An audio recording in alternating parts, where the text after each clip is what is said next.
ಸಂಕಷ್ಟದ ಕಳಿಸಿದ ಗೋಪುರಕ್ಕೆ ಭಯಂಕರ ಸಿಡಿಲು ಬರೆದು ಚೂರು ಚೂರಾಯಿತು. ನಾ ಕಂಡ ಕನಸು ಕರಗಿ ನೀರಾಗಿ ಮಾದೇವಿ ಮಾದೇವಿ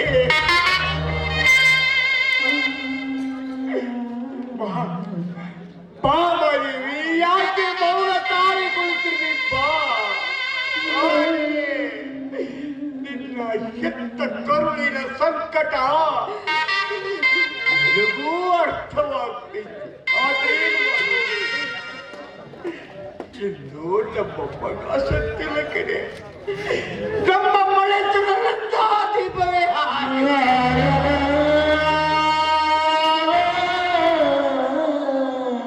ನಮ್ಮ ಮಗನ ಸಾವಿಗೆ ಈ ಮನೆತನದ ಮಾನವೇ ಕಾರಣವಾಯಿತು. ಮಹಾದೇವಿ ಮಹಾದೇವಿ ಬಾ.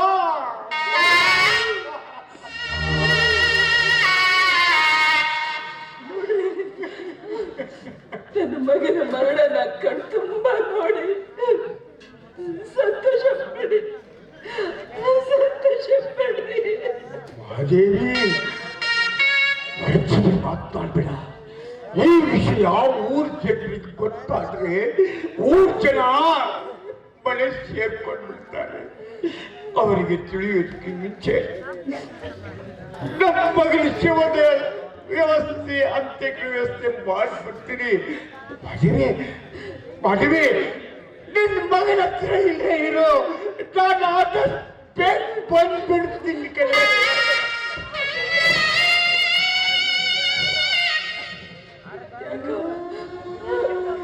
ನಮಸ್ಕರಿಸ್ಬೇಕು ಅಂತ ಆಸೆ ಆಗ್ತಾ ಇದೆ.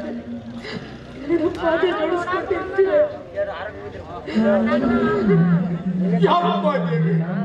ಇವತ್ತೇನೇನೋ ಮಾತನಾಡ್ತೀವಿ.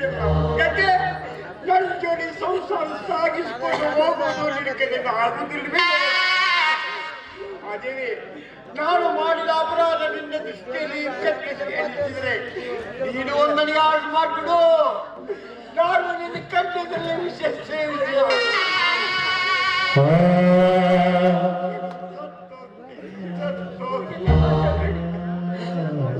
ನಿಮ್ಮಂಥವರನ್ನ ಪಡಿಬೇಕಾದ್ರೆ ನಾನು ಪುಣ್ಯ ಮಾಡಬೇಕು. ಮನೆತನದ ಮಾನಕ್ಕಾಗಿ ಮಗನನ್ನೇ ಬಲಿ ಕೊಟ್ಟ ಮಹಾ ತ್ಯಾಗಿಗಳು ನೀವು. ಆದರೆ ದೈವದ ರಕ್ತದಲ್ಲಿ ಇಂಥ ಘಟನೆ ನಡಿಬಾರ್ದಾಗಿದ್ದರೆ 16 ದೇವರಿಗಾರಕ್ಕೆ ಹೊತ್ತು 9 ತಿಂಗಳ ಹೊತ್ತು ಎತ್ತ ಮಗನಿಗೆ ನನ್ನ ಕೈಯರೇ ವಿಷ ಹಾಕಬೇಕು ಅಂದ್ರೆ ನನಗೆ ಎಷ್ಟು ಸಂಕಟ ಆಗಿರ್ಬೇಕು.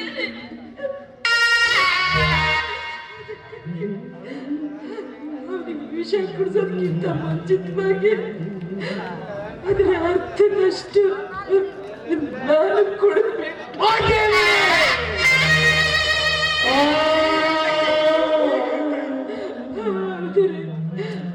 ಮಗನನ್ನ ಬಿಟ್ಟ ಬದುಕೋ ಶಕ್ತಿ ನನಗಿಲ್ಲ. ಕೊನೆ ಬಾರಿ ನನಗೆ ಆಶೀರ್ವಾದ ಮಾಡಿ. ಅದಕ್ಕೆ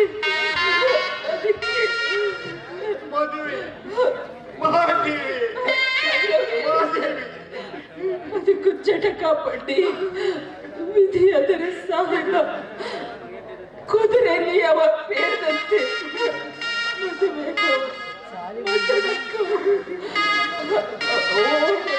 ಕಡೆಗೆ ಹೋಗು.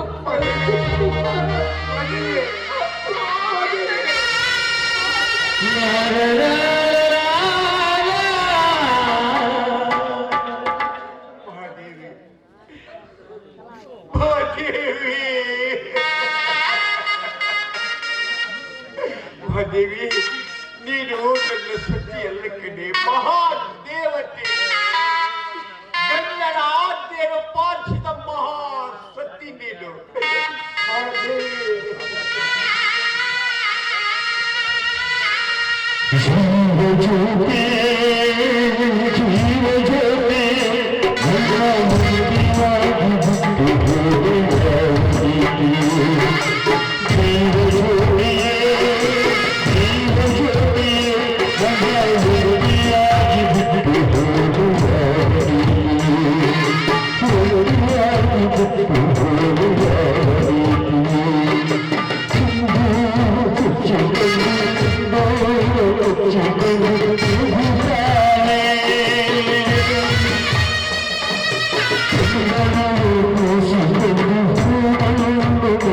ಠಠಠಠ